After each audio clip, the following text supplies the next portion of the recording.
Ruego a Dios que hayan seguido siendo bendecidos y tus seres amados. Y todos seres amados allí en sus mundos, haciendo mundos de confianza, de fe y esperanza en Dios, en seguir caminando territorios de vida eterna en el orden natural. Conforme al Salmo 85, la misericordia y la fidelidad se besan, congrega meditar en la palabra de Dios, que invito amorosamente. En gracia de Dios acabamos de tener el espacio tanto en la previa como en profundidad de la Fundación Amaya, hoy 20 de enero del año 2023, en campus, en la provincia del Cartama, territorio Aviala, Laudato Si. Reciban un amoroso saludo fraternal de su servidor, amigo y hermano de esta Fundación Escuela de la Conciencia Ambiental, y también saludo de las guacharacas que por ahí están ya en sus 3 grupos. Alcanzo como a hacer la discriminación, el reconocimiento, la identificación. Eso tiene que ver, en algún momento se podrá ver los umbrales del sonido, que ya cuando superan los niveles de confianza se llaman ruido. La diferencia entre sonido y ruido es que cuando es agradable a mi ser, a mi sentir, a mi percepción, pues uno lo ve sonido. Pero si es del vecino y choca con mis gustos, mis deseos, mi placer, es ruido. Y ya empezará a calificarlo allá si es molesto, si es fuerte, en fin. Eso tiene que ver con técnicamente lo que se habla el dosímetro, saber identificar la fuente, los medios, cómo se transporta y el efecto. Entonces es multicausal, varias causas, varios medios, varios efectos. Puede ser la fuente una máquina y recibirlo una persona, o puede ser un grupo de personas en un concierto y recibir el sonido al final un aparato o un auditorio, un escenario cerrado, ¿cierto?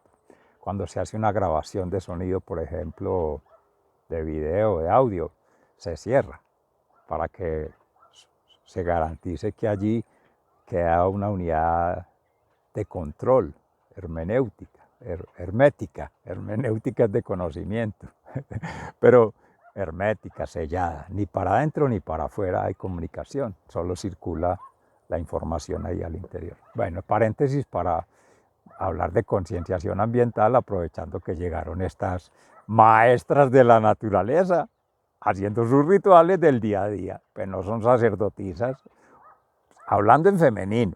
Uno les dice las guacharacas, pero deben haber también masculinos, los guacharacos, macho y hembra, ¿cierto?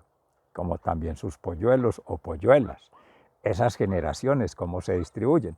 Pero es lo que hay en contexto. Lectura situada. Entonces, seres amados, para poder entrar en la meditación de la palabra de Dios hoy, que busca esa convocatoria, ese llamamiento, esa invitación que reiteramos amorosamente a seguir en el proceso de concienciación ambiental, de conexión planetaria y de transformación del ser. Es decir, que sea sustentable, como se ha leído desde siempre, el estudio, manejo y tratado de los asuntos ambientales, viendo el ambiente como un todo, en su complejidad, pero que inicialmente y todavía se sigue manejando sostenibilidad referido a recursos naturales, como bienes y servicios, como medio ambiente, o sea, el afuera, separado del ser humano, del grupo humano, de la comunidad humana,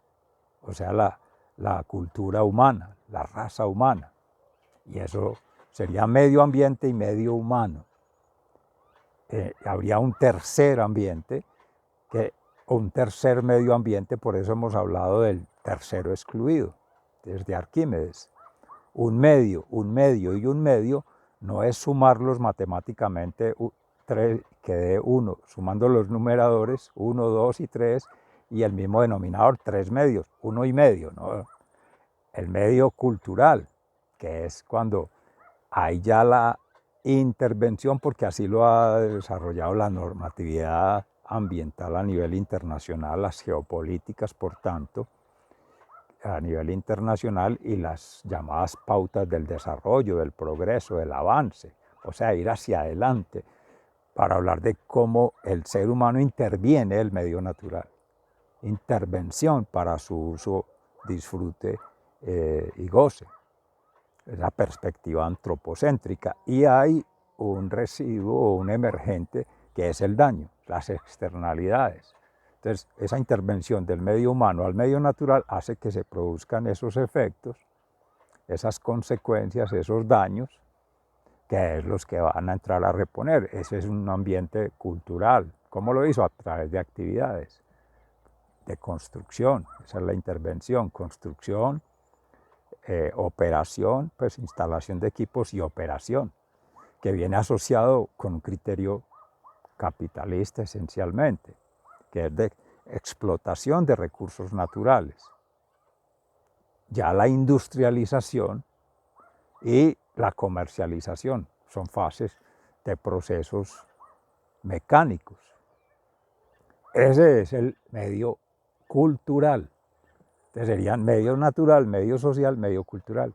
Pero la realidad es que eso no es así, porque el ambiente es un todo y las partes todas interactuando, comunicadas, todas vinculantes.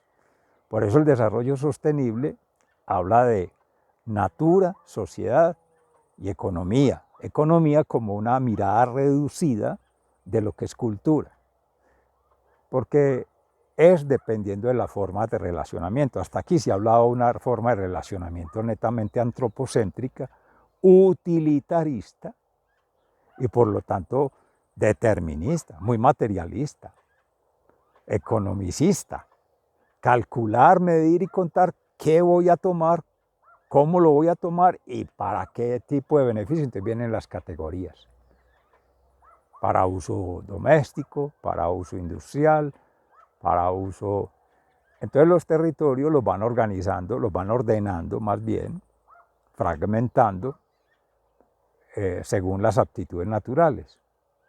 Si es oferta natural de aguas, si es oferta natural de bosques, si es oferta natural de biodiversidad, entonces eso aparece ahí en el plan de usos del suelo. Desde el orden nacional, Departamento Nacional de Planeación, dirigido desde una geopolítica, en este caso los Objetivos de Desarrollo Sostenible. Ahora sí se trata de arriba para abajo, pero primero era desde lo local a lo regional, a nivel internacional, basados en unos acuerdos o convenios entre países, comunidades, pero siempre, así como se hablaba de un sesgo, una exclusión, una reducción, para mirar una parte desde la sociedad occidental o al estilo occidentalizado, desde la colonización, o sea, desde el hombre blanco, desde la comunidad exterior, desde el agente externo, no desde el interno. Ahí no estarían las comunidades originarias. Iría uno a mirar estos países neotropicales, Abya Yala, Ecuador, zona andina, el Amazonas, zona amazónica, del Amazonas.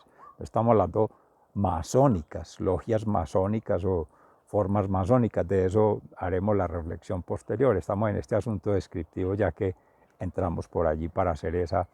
Entonces estarían las comunidades raizales, afro, comunidades indígenas que llaman, nativos, originarias en sus diferentes continentes, África, Asia, en este caso había Yala, pero también habría en Oceanía y comunidades europeas. Predominantemente aquí ha sido europeización, o sea, occidentalización, o sea, colonización, y la mezcla con los indígenas, pero como ya traían esclavos negros, entonces ya entran mezclas ahí y de las razas que darían... Ahí se ha soportado teorías, contrarias al evolucionismo, del darwinismo, en fin, que ahora se está mirando en Congreso 2023 con esa idealización de cómo sería esa realidad si esos actores estuvieran ahí o esos inventores o esos desarrolladores, para verlo a escala en determinados años, en determinado tiempo. O sea, eso era en pasado. Cuando él hizo la investigación, por ejemplo, de Darwin de de la teoría de la evolución en el Ecuador, en las Islas Galápagos.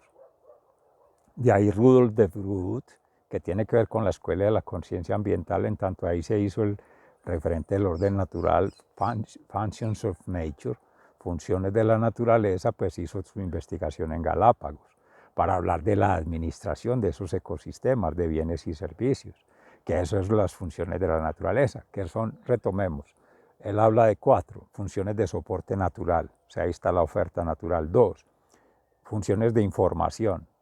¿Qué información? Estética, científica, sutil, que provee el medio natural, el ambiente en ese caso, como se le ha determinado. Funciones productivas, bienes y servicios. ¿Para qué sirve?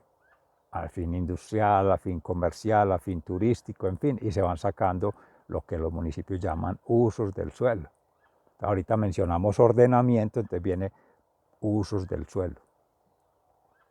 Por tanto, pues del territorio, y se hacen mapas, georreferenciación, localización, y ahí está esta zona y se determinan, se delimitan, se definen, poniéndole linderos, poniéndole barreras, en fin, hasta muros, como habrían primero por allá en Europa, ¿cierto? Y las otras funciones son regulativas, el ciclo ecológico, el ciclo hidrológico, pre el agua, la lluvia, entonces cae a la tierra, va a los ríos, entonces circula. Ese es un ciclo asociado al agua. El otro, al oxígeno, producción de oxígeno por la respiración. El cuerpo como unidad biológica, como sistema, ahí esa biomasa se transforma en energía y se libera, cambian las formas de energía. En última instancia es energía, como dice Georgescu Roegen, y como otros, pues otros investigadores allí, científicos, han desarrollado teorías alrededor de que la energía siempre es sintergética. O hablábamos de Herzog y otros como del siglo pasado, que han hablado de biosíntesis, cómo esa pasa energía y esa energía liberada se transforma en otras. En última instancia no es materia, también lo diría Einstein. Principios de conservación de la energía, de evolución de la materia, de transformación, de desintegración física, descomposición biológica y descomposición bioquímica. La síntesis, la energía de síntesis que utiliza cada unidad para funcionar y otra la comparte con otras unidades y otra se libera para otros ambientes. En fin, todo ello requiere, como se ha dicho, entonces, el ordenamiento, la planeación del desarrollo, usos del suelo, y viene la gestión, el manejo de ello. ¿Qué implica la gestión? Primero, mirar en la fuente. Entonces, pollution emission prevention, la prevención de la contaminación en la fuente. Segundo, manejo integrado, que son los sistemas de gestión. La circulación, que es la economía circular. Fuente, medio, receptor. Agua que utiliza en una parte se maneja en otra y se dispone en otro lugar. Puede ser en el mismo predio o en predios distintos, pero están intercomunicadas. Entonces ahí hay que un ciclo. ¿Cómo? Optimizar. Lo que es desperdicio para uno puede ser utilizado en otro. Entonces viene ese sistema, es poner a funcionar esas funciones de la naturaleza que se mencionaban ahorita, ponerlas a conversar. Claro, nosotros incluimos la quinta función, que es el quinto elemento, el quinto ser, que es la conciencia ambiental. O sea, la otra energía. Si se miran esas 5 funciones, son 5 energías, o fuentes energéticas, o sistemas bioenergéticos. El humano, alma, mente y cuerpo. Y ahí es donde empezamos a desarrollar en sí principios para la educación, cultura y formación de una conciencia ambiental. Ampliando esa visión naturalista, que se mencionaba Rudolf de Groot, con la visión ya social y antropológica política de Peter de Vries, el primero del Departamento de Ciencias Ambientales y Cambio Climático, Environmental Science, el grupo de Climate Change en Wageningen University, en the Netherlands. El segundo, Peter de Vries, ya de Rural Social Development Department, que es el grupo de Sociología y Desarrollo Agropecuario, en Liebenburg, allá mismo en Wageningen, ya para tener el enfoque desde lo social, o sea, sería el medio natural, medio social. Faltaría el medio cultural. Ese es Arjen Walls, del departamento allí mismo en Liebenburg, pero ya de innovación en educación. And Environmental Education for Sustainable Living, que es la educación ambiental para el desarrollo sostenible. Y otro curso importante que es el Intercultural Communication Awareness Raising, que es la aproximación intercultural de la concienciación ambiental, hablando en comunicación, ¿cierto? Ya entre culturas, entre comunidades, entre grupos. Esas tres vertientes permitieron hablar de los principios de manera integral de la visión ambiental, que es lo que tenemos desde Occidente. Pero también hacíamos la lectura desde Abya Yala, por la misma experiencia, porque la tesis de maestría en ciencia ambiental está imbricada en el proceso de formación de concienciación ambiental que empieza con la experiencia de vida en orden natural, así ha sido el modelo desarrollado para el año 2010. Esta primera experiencia fue en el 2001, 1999 o 2001, cambio de siglo, de principios. Ya el método como tal, sistema de gestión del orden natural, fue para el 2010. Que veníamos diciendo eran tres modelos de la gerencia: Pollution Emission Prevention, Environmental Management System, que eso deriva en lo que son las ISO, International Standard Organization, marco lógico de proyectos. Todo esto está en el marco de planeación estratégica. Pero entra un tercero, que es el Life Cycle Assessment, el ciclo de vida de los productos, que eso ya lleva a un refinamiento, a procesos de mejoramiento continuo, de perfeccionamiento cada vez. Quiere decir eso, capas sucesivas, procesos, no por partes y de manera lineal, sino que simultáneamente se acometen diferentes órdenes, diferentes niveles, diferentes formas. Ya que se menciona entonces, ahí entra ya en el ámbito universitario a situar esa planeación, ejecución y evaluación en un ciclo integrado desde una prefiguración que es el modelo como tal, y aquí es donde viene en gracia de Dios la inspiración divina para empezar a modelar en asociación de tríadas esas 5 funciones, o sea, tríadas: el ambiente, natural, social, cultural, las 5 funciones y los 5 procesos asociados a la planeación, que es planear, ejecutar, evaluar, pero primero hay una previsión, como una contextualización, poner en contexto, y finalmente una administración. O sea que esa primera podría ser una dirección, cuando se define en el staff, generalmente en una pirámide, quién es el director, el grupo técnico, el staff técnico y a nivel operativo. Esas tres, nosotros hablamos de circulación. Y ya la administración como tal son los procesos asociados a nivel sistemas de información, ya los sistemas de comunicación y los sistemas de innovación, donde están los desarrollos. Esa es la administración que se hace. En ninguna parte se está hablando del recurso humano, ni de lo humano, está afuera. Esos todos procesos científicos, técnicos y académicos. Eso ha de orientar para una universidad el sistema de gestión ambiental. ¿En qué se apoyan? Antecedentes. Sistema de gestión ambiental municipal, que fue tomar modelo de un municipio en la especialización de gerencia del ambiente en la Universidad Pontificia Bolivariana para los años 1995, antes, desde 1993, la primera cohorte que hubo, que era sectores productivos, sector servicios públicos, sector municipal como entidad territorial, sector autoridad ambiental, sector académico. De todo lo que tenía que ver con ambiente, para Colombia en ese caso era apoyado en la Constitución de 1991, que empezó a desarrollar lo que llama la Constitución Verde, el colectivo ambiental que dio lugar a esa reforma de la Constitución con un enfoque social, político y económico. Ahí venía la sostenibilidad. Eso fue requerimiento del Banco Mundial, del Banco Interamericano de Desarrollo, de las agencias internacionales para poder liberar recursos para el Sistema Nacional Ambiental que tenía que crear el Ministerio de Medio Ambiente para el año 1992, que se saca la Ley 99-93. Entonces todo eso tiene pues sus antecedentes.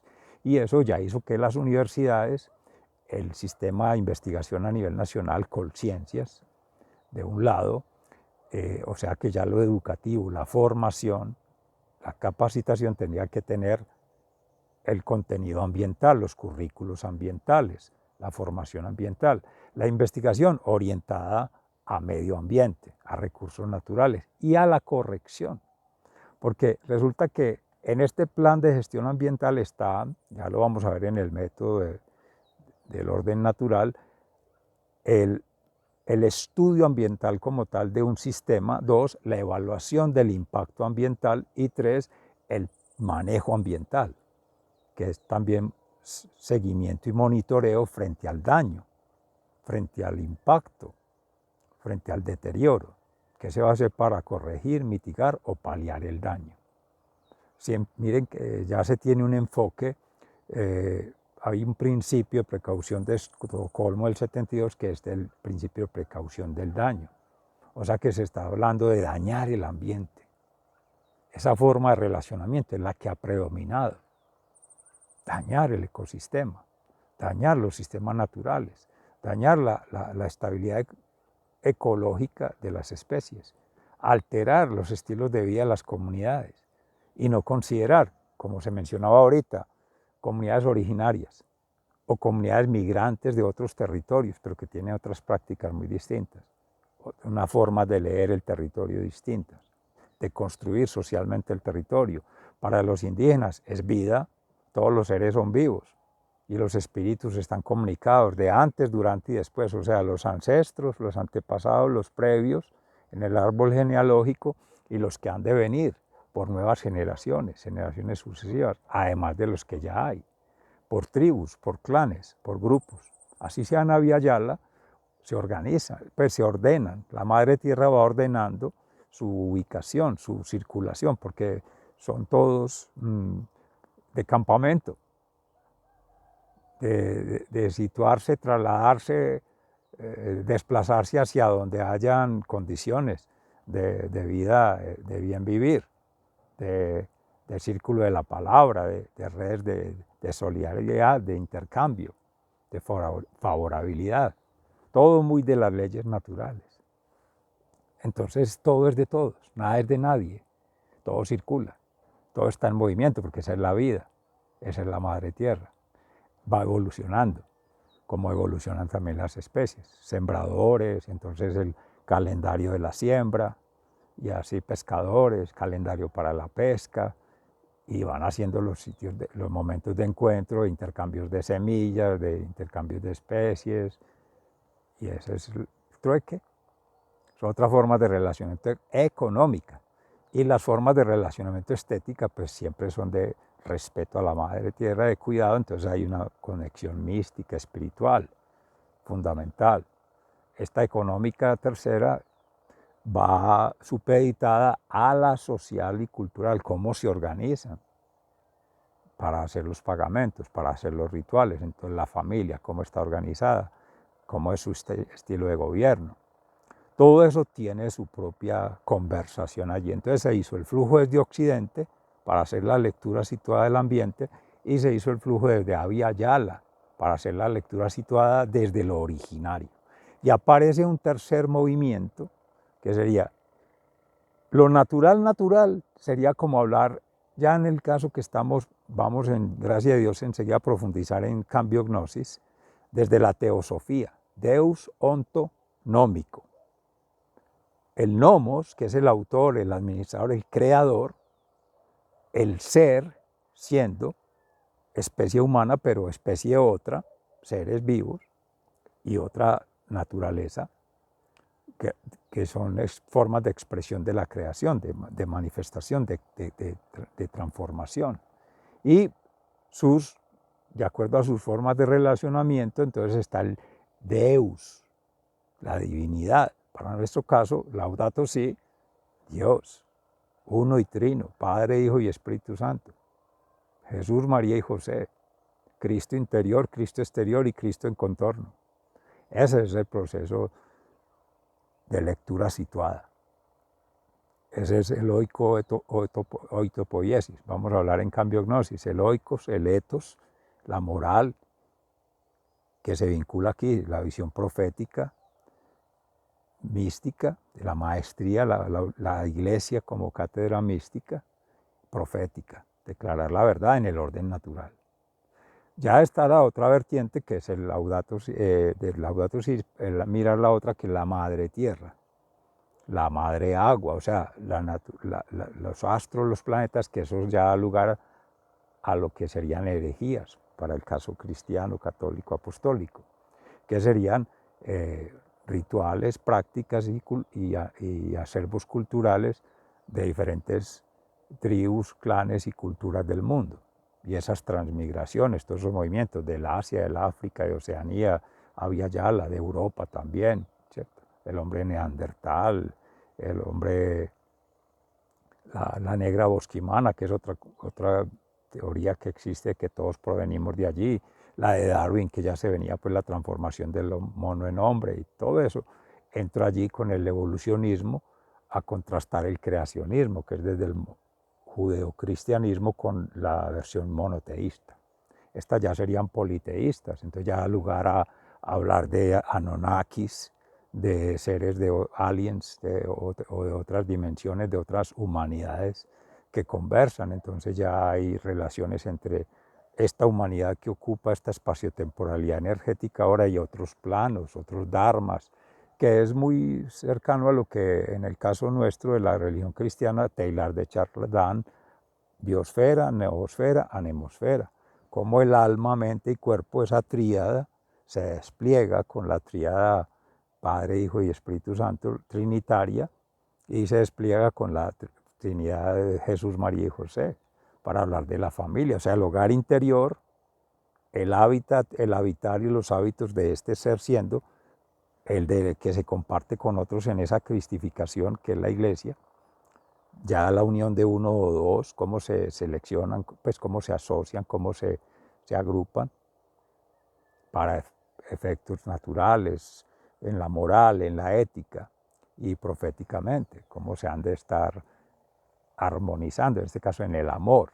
Y de ahí, de esas asociaciones o formas de asociación o de amornización, se generan otros movimientos, que son cruces, que son ya lo que va en el orden natural, lo que va contrario al orden natural y lo que se va tratando de restablecer al orden natural. Dicho de otra manera, en el proceso de conversión que hablamos en la iglesia cristiana es quienes en gracia de Dios nacieron, permanecieron y trascendieron cristianamente, ya están en el reino de los cielos, con Cristo haciendo el proceso de sanación de alma, mente y cuerpo, y cada quien ayudando. Quienes, en otro contexto, y ahí podríamos incluirnos, no hemos sido llamados al orden natural o no hemos escuchado, no hemos percibido con todos los sentidos, entonces hemos hecho otras cosas. En este caso, formación académica, formación profesional, formación técnica, formación de hogar, de familia, y creación de otras responsabilidades y otros llamados, otros órdenes asociados, que en gracia de Dios por alguna razón se entra en esta edad ya senil a tomar conciencia en ese llamado místico y entramos en esa experiencia de Dios hace poco con más profundidad, aunque los llamados estaban desde la niñez. Pero así es la vida, así es la voluntad de Dios y en gracia de Dios está muy bien. Pero hay otros que están afuera en ese proceso de conversión. Uno podría antes hacer la restauración, volver al camino. Ya un poquito más atrasado que los otros, que se supone están más aventajados el reino de cielos, pero aquí no se sabe sus movimientos. Y están los allá, que se suponen los pecadores, los más paganos, los más alejados de Dios, los ateos, los que se declaran Dios en sí mismo o tienen otros dioses falsos, el enemigo, el falso maestro, el falso profeta, el falso sacerdote, que siempre son los que en principio fundamentan el cristianismo. Ha venido nuestro Señor Jesús, en especial, a sanar, a liberar, a restaurar pecadores. O sea, en alma, mente y cuerpo de seres dedicados a todo lo contrario, al enemigo, al adversario, al opositor. Ese es el primer reto, lo que llama ahí el mal. Los que se salen del bien vivir, de la bienaventuranza. Ahí se van articulando, o en el amor armonizando ya la Laudato Si, Madre Tierra, y la propuesta occidental, que esa vendría a ser como la que ha hecho el daño en proceso de restauración. Entonces ahí hay otra conversación. ¿Por qué? Porque la primera es más de espiritualidad, esta postura occidental es más de racionalidad, soportada en un esnovismo, que es ese consumismo, ese materialismo dialéctico y toda esa cuestión. Todo eso tiene que ver, mis seres amados, en este proceso de construcción, en la invitación que hace Jesús, meditando en la palabra de Dios hoy, pues concatenar con esta actividad para efectos de la Escuela de la Conciencia Ambiental en lo que son las misionales universitarias. Proyección, educación e investigación para lo que vamos a ver en Cambio Gnosis, que sería investigación, docencia, extensión en este caso, pero está la administración académico-ambiental y está la planificación, y ahí ya ponerla a conversar con otros sectores. Muy agradecidos, sigan siendo bendecidos, un abrazo, hasta pronto.